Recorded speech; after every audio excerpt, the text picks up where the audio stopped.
Hey, my name is Deborah Winters. Welcome to my YouTube channel, a place where you will hear conversations with ordinary people telling their extraordinary stories. Hey guys, welcome to my YouTube channel, Their Stories. My guest today is Lolimar Cortes, right? Yes. I've known Lolimar. I call her Loli, a Lolly. I mean, Lola. Mm-hmm. Okay. So I've known you for several years. We were in church together, and that's how we connected. And Lola has a wonderful story. So we're just going to jump right in. You're married and you have a daughter. I do. And you know that story. That's a really good story about those years and how you met her. Her husband's name is Angel. Yes. Now, isn't that a wonderful name for your husband? Yes. So I was just reminded about, we took a drive to Orlando or Apopka or somewhere, and you told me that whole story, and that's a great story.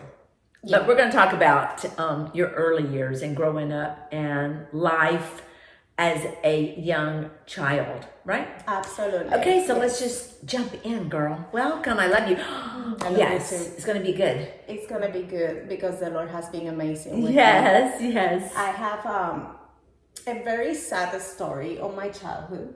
I'm the only child. I was born in Puerto Rico. That's the reason of this accent. Accent, strong accent. So if you say stuff, I just may stop you and say now. Okay. What are you saying? Well, we need to understand that when you are speaking with an Hispanic person that has a strong accent, it's going to take you to different times of place, past, present, and future in the same sentence. Okay. So you won't get bored with so me you right hang now. on because you're in for a ride. Is that what we're saying? Okay, girl.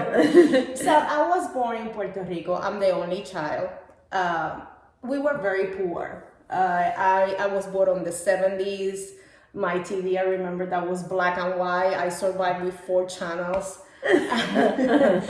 But it was a very dysfunctional family.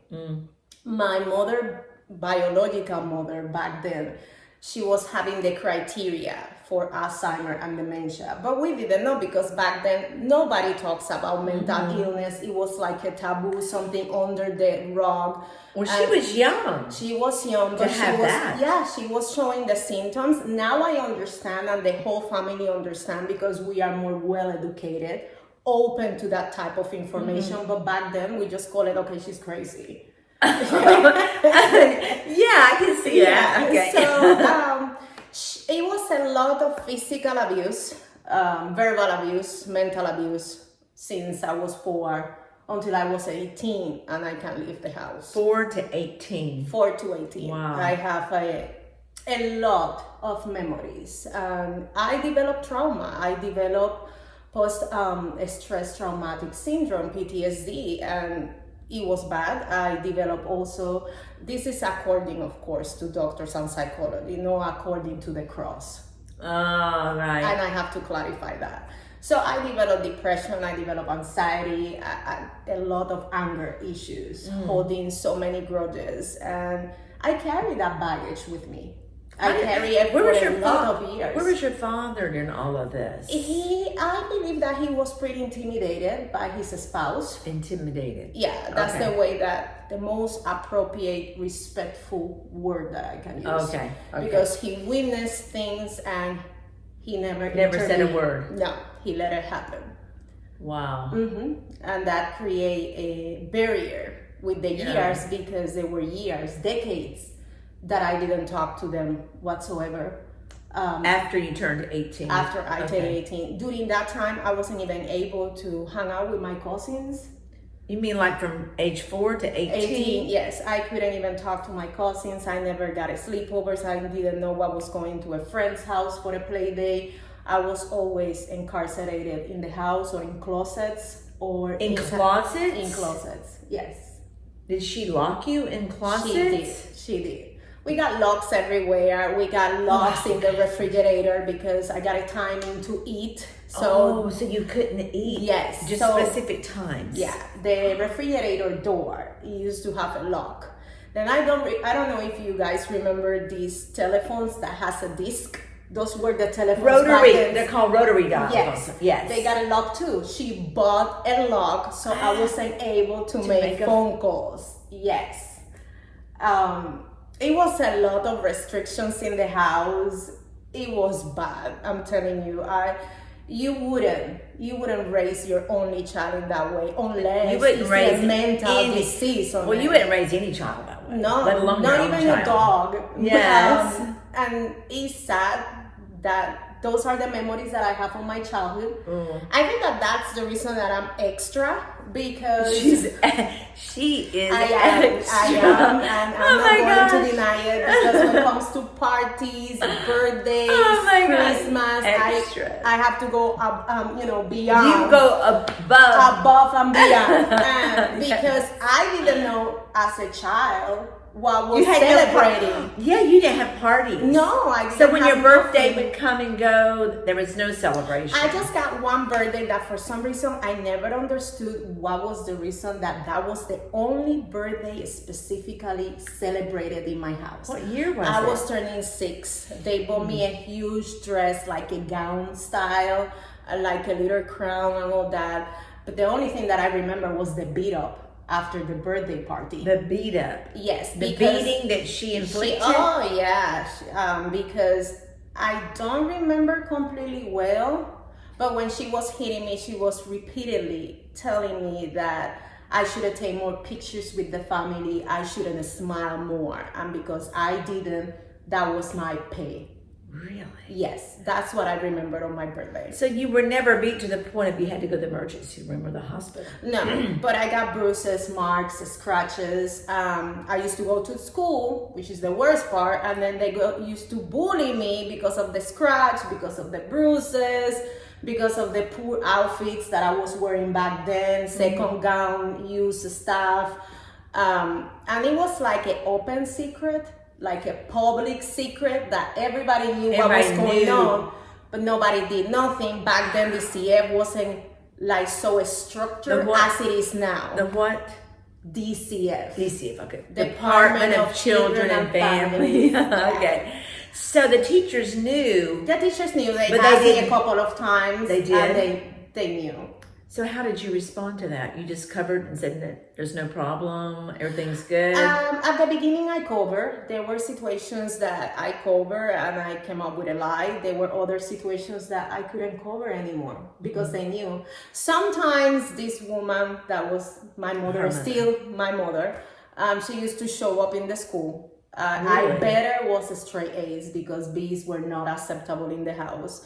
And if a teacher tell her that I was talking too much or I did something that I shouldn't, she slapped me right there in the front of the classroom. Really? Yeah. Wow. Okay. So that's life as you knew it. That's the life that I knew. So did you guys go to church? Were you raised in a Christian home?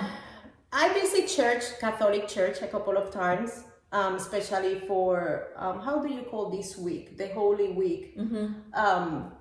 It was a required to go to church because it was a protocol, because always was about appearances. So we needed to be there. So people will know that we were a Christian family and we got it all together. But that was the only time that we used to go to church. Yes. Wow. Okay. So what happened? To make the transition, you just lived in that abuse. What did you had? I'm sorry. You had no friends that came to the house, so no one saw. So did any family members see anything? My grandma, she tried to intervene a couple of times. Now was that your mother's mother? My mother's mother. God bless her heart. She passed away 4 years ago. She went with the Lord. And she tried to intervene. She tried, but to no avail. Yeah, it didn't go like we hoped. So I was like sometimes pretending, well, this time probably somebody's gonna come and rescue me, take me to the house. But no one ever came. No. So at some point in time, you began to formulate a plan. You had to. When I was 13, I tried to commit suicide. That was my first time. Wow. I needed to escape. And I have to say, probably this is not one of your happy stories. I'm so sorry. But this will is be the testimony. But it will be. It will be at some point. I promise. I promise. It's not that depressing as it sounds. So when I was 13, I committed suicide. I tried to commit. I did an attempt. So what was that? I used rat poison. I mixed it with the food and I swallowed it. Another day, I put cables in one of the outlets to electrocute myself. It didn't work. I'm telling you, I'm here because it was in my time. Yes. Sometimes you need to walk by faith to understand certain things because it doesn't make sense. When you walk with the Lord or when the Lord chooses you to commit or fulfill a plan or a purpose, you won't understand certain things. Right. Because the amount of things that I digest, that I ate, the things that I inflict pain so I can just be gone for good. Right. It was completely to succeed and not be here. And always nothing, it was always happened. A crop failure. Always it was a failure in my plan. And after 3 or 4 times, I just gave up and I said, okay, apparently, I don't know, I'm not doing something right. So I just stopped trying. Was it sick enough? You had to go to the hospital, or? In one occasion, I had to go to the hospital. And they gave me something to throw up. They said that they were going to call the cops, but the cops, they never arrived. We are talking about an island that still at this point, I love my island, don't get me wrong. I'm not attacking the place that I'm coming from. I love Puerto Rico with all my heart. But we still have problems with authorities, with the community services. They are not as good as in here in the United States. So could you believe back then, I'm talking in the 70s and the 80s, 911, I don't know if that was assisted back then. And it wasn't that prevalent. Probably, yes. That's the word that I will use. Like we have it right now. So we are very blessed to be in this country and have the resources and the services that we have because we still having issues in the island. So the police knew, the hospital staff knew, but nothing was ever done about that. No. How did your mom respond knowing that you had tried to commit suicide? Did you get a beating? No, but she used to beat herself too sometimes. Wait. She physically beat herself? How did you do that? Well, she used to slap herself, hit herself with the wall. Yes, that was big outbursts. I don't know the purpose of that. Her outburst, her tantrums. I don't know what was the purpose of that. I don't know it was manipulation. I don't know it was about control. I don't know it was about, creating pity for herself. Like she's the victim and I'm the awful daughter that she was raising, that I was ungrateful. I don't know what was the intention back then, but it was harsh. That's crazy. It was awful. Did she ever hit your father? No, not that I know of, not in front of me, no. But I know that he was pretty scared of her. I would be scared. Yeah. So, so you decided this is not working. Yeah, I left as soon as I turned 18 and I went with a friend and we became roommates. So you left. What does that mean you left? I left Did you leave the house. Island? No, I left the house. You moved out. Yeah, I moved out and you graduated high school. I did. That was after I graduated from high school. When I was, I think, in the first year of college, that's when you went to college in Puerto Rico. I did. I did my first bachelor's. I did it there. Really? Yes. So were you working? Were you allowed to have a job to get out of the house and have money? After 18, this is the first thing that I did. I get into 2 jobs. I went for the first time to a dentist because I never went to a dentist before. And something was... You never went no, to... So you had never... Okay. I was neglected on every single aspect. So I remember everybody, when I was 18, they were getting into college, buying cars and all that. I was getting 2 jobs so I can get benefits and medical insurance because I wanted to go to the dentist. I was having issues with my health back then. So I think that I matured earlier compared to my peers. Yeah. So I had to do different things by the age that I was at. So you got a job at a dental office? I got a dentist insurance and I went there for the first time. I bought a second-use old car. I got 2 jobs. I was working at the college and I was working at a pharmacy. Plus I was studying. And then I met my daughter's child.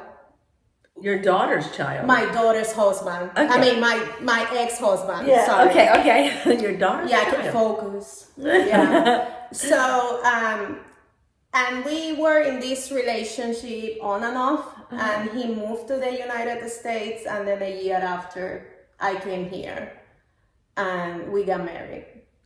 Okay. So in that transition, did you maintain any kind of relationship No. with your family? No, Okay. not at all. You just cut it off. I cut it off. But this is the problem. You carry the baggage. You carry everything with you. Her name is Julia. Your mother's name is Julia. So Julia was with me all the way. My behavior, my attitude, Yeah. my anger, some of my responses. Then I got divorced 6 years after that because you have low self-esteem. Yeah.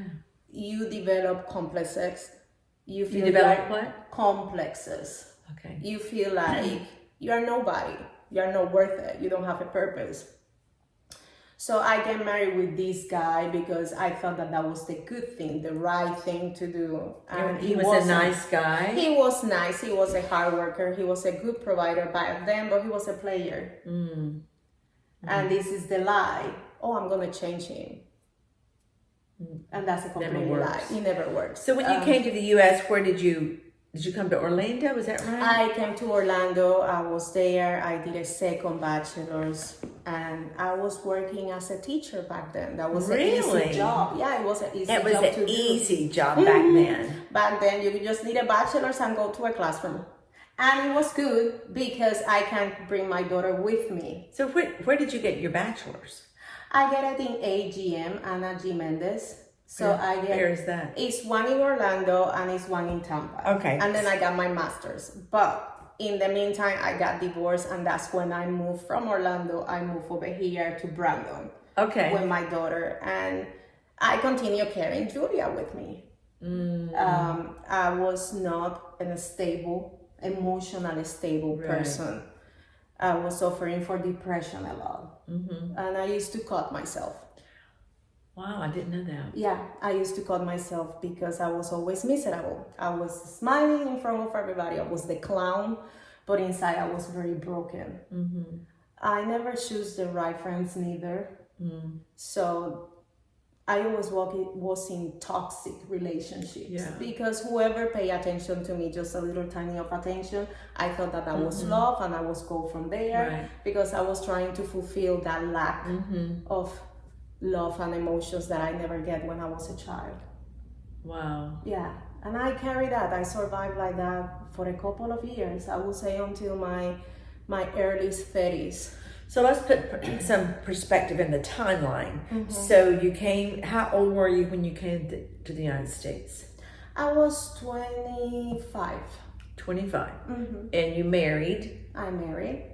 And then by 29, I believe, I was already divorced. Okay. Yeah.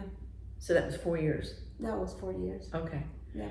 And then you left Orlando and moved to Brandon. Who did you know in Brandon?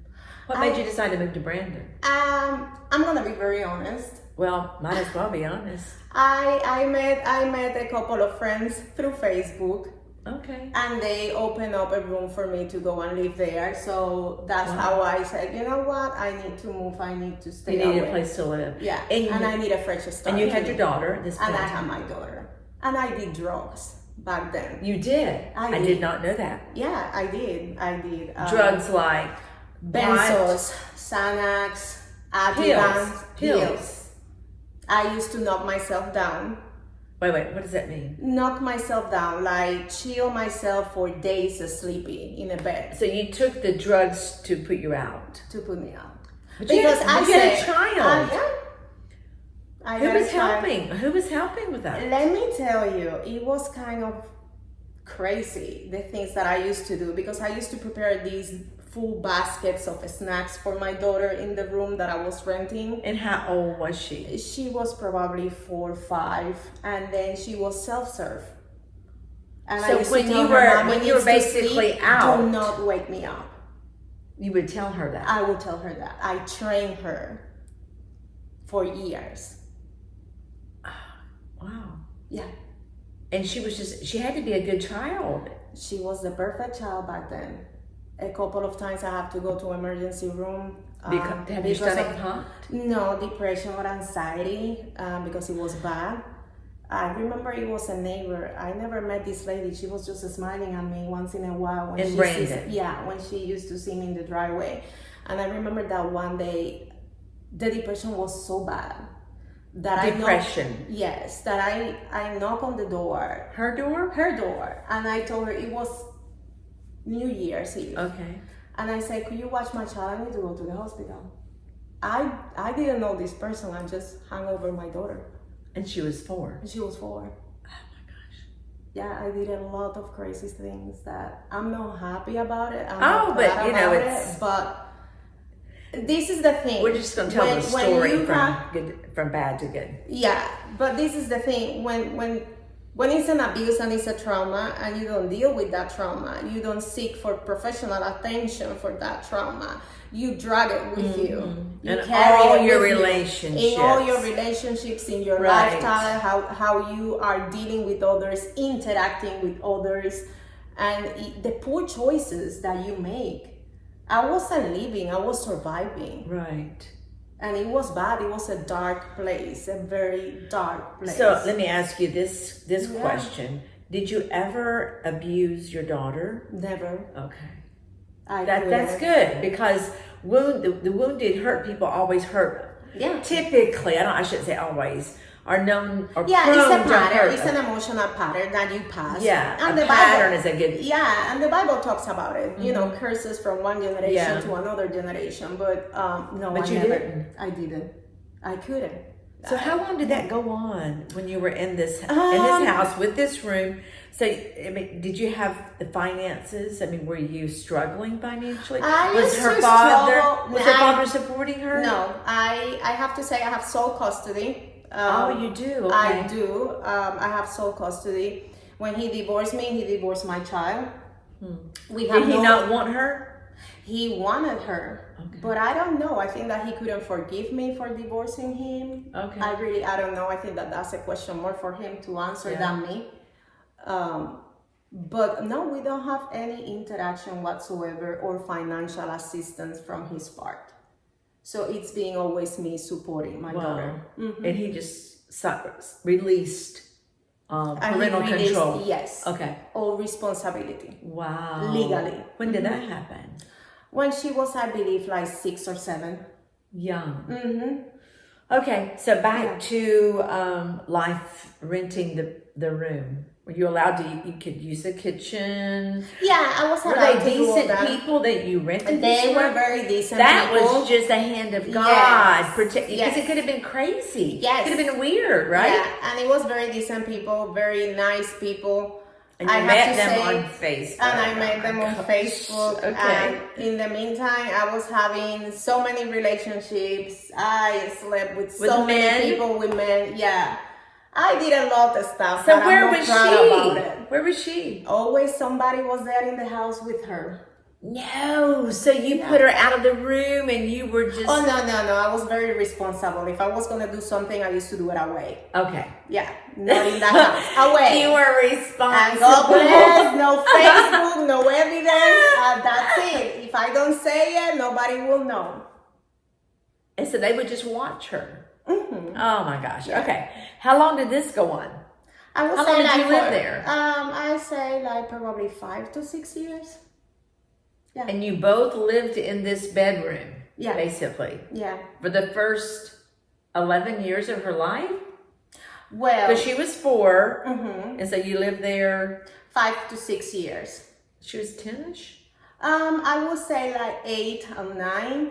And then I got a better job. Okay. What were you doing then? Teaching still? Yes. So you were teaching in Orlando and you were teaching in Brandon. Okay. Yeah. So I got this job, and over there in Brandon in a private school, I used to bring my daughter with me. Wow. Which it was very convenient because I didn't study to be a teacher, but I saw it as a way for me to help me with my daughter because I didn't have the financial assistance to pay for the daycare. So it was the best way, working in a school so you can bring her with you. Now, how did you work and do drugs or medicate? I used to do it over the weekends. Okay. And then Monday through Thursday, I try my best to behave. Okay. Yeah. I was organized when I used to do those things too. Organized chaos. Oh my God. Yeah, organized chaos. Okay. So I met this couple. I used to work with this teacher that then I start calling her my mom, my foster mom. Is this the one I met? Yes. Oh, yes. She's a Christian person. Her husband that I call dad, he's a pastor. They start talking to me about How God. did you meet her? She used to work with me in the school. I did not know that. Okay. Yeah. Okay. And then we start talking at the beginning, and then she says that I remind her one of her daughters because of my attitude and my jokes and all that. But then it became deeper, the relationship, because there were days that she saw my changing in behavior. Mm-hmm. And I used to have a big closet in my classroom, like in a storage closet. I love it because I used to put so many things in there. But when I got my moments that I was getting very anxious, I used to put myself inside the closet. And that was the trauma. Julia put me in closets, so I used to go into the closets when I was getting suffocated or desperate.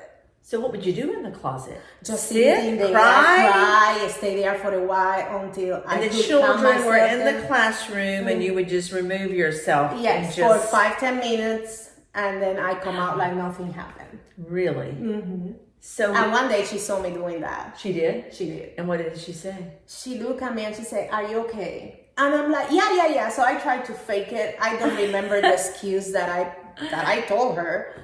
Of course, she didn't believe me. And then she says, "After school, come to my classroom." And I'm like, "Okay, sure." And I thought that she was gonna interrogate me, ask me questions. Interrogate. Yeah, confront me.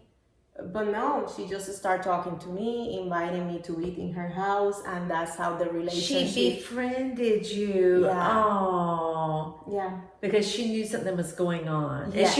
And she because she's a Christian and knows Jesus. She started talking to me about God. I knew God at some point in my life. It's just, I just walk away. Mm-hmm.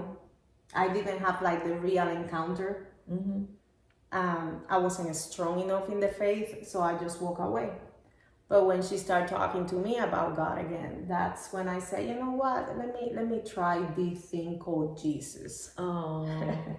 So Now, how long did you? So you guys would go and hang out at their house? Is that right? Yeah. And I used to have a sleepovers in there with my daughter. Oh. They became like really family. Yes. There were a lot of moments where my health was not good, and they were there for me. When I need assistance and support. And so what was the health issue? Can you talk about that?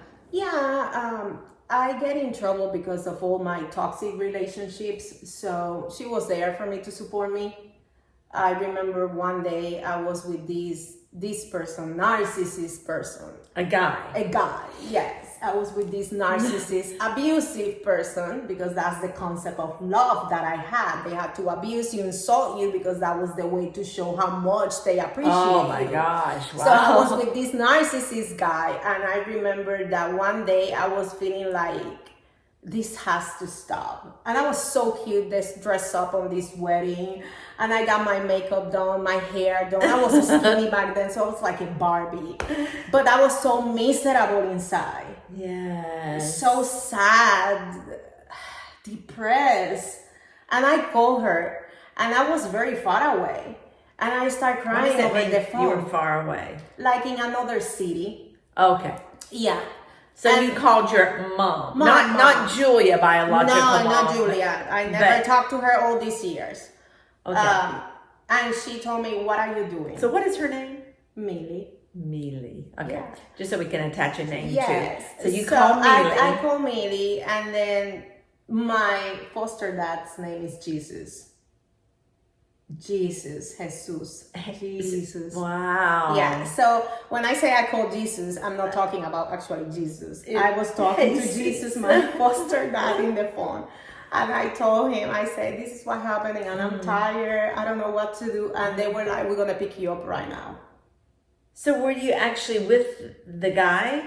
Yeah. So where were you In the with wedding. the guy? In the wedding. Yes, Okay. in the wedding. And I detached myself from the party. Okay. And I called and I broke in tears because I was sick and tired of the This lifestyle. cycle. Oh my This gosh. toxic thing Yes. that I was doing. And they said, we're going to pick you up right now. And they show up. And how old were you then? Probably 34, 35. Okay, So okay. this extend. Yes, This really yes. extend for a while. Where were you living at this point in time? I still living in that room. Oh, okay. I was renting from one room to another. Okay. Bouncing around. Okay. And then I lived with them for a little while. Then you lived with Millie. Yes, Millie and Jesus. Jesus. Jesus. Let's call Jesus to make a difference. So, Okay. and then things start changing So, hang on. Yeah. Because we need to stop this. Okay. Because we've kind of gone to our limit. So we're going to stop this conversation. I talk a lot. But it's so good. And we're going to pick this up on part 2. Yes. Before we before we stop recording. This is live. All this happened Yes. is live. So she's going to hang up. I want to hang up. So, there's people out there that are hurting that need to hear this. Mm-hmm. So, is there something you can say about the hope? And we'll pick up on the rest of the story. But just in the interim, until they can watch the second part, maybe you're not alone. Oh, it that's hurts. Good. That's good. It hurts. I'm not gonna lie to you. It hurts, but you are not alone. You think that you're alone, but you are not. We just only have to call his name, and he'll be there. And if he's not there physically, as sometimes we expected, he's gonna send someone to show his presence through that person. Yes, that's good. Mm-hmm. Oh, so let's pray. Yeah. Do you want to pray? Or you pray? You pray. so they can understand. Oh, that's okay. Yeah. So if you don't know Jesus, it's easy, it's simple. And I try to present the gospel at the end of every video, but it's easy. He's only, he's just right next. He's just waiting. He's leaning in, waiting, hoping that you'll call on him. So right now we just say, Dear Jesus, forgive me of my sins. I want you to come into my heart, be my Lord, be my Savior. I know I've messed up, but please forgive me. And I love you, and I want to serve you. And that's easy. That's all you have to do. And you are a new person. There's more in the process as you walk out, but just the initial repentance and saying you're sorry and wanting to come in and be your Lord, be your Savior. That's all you have to do.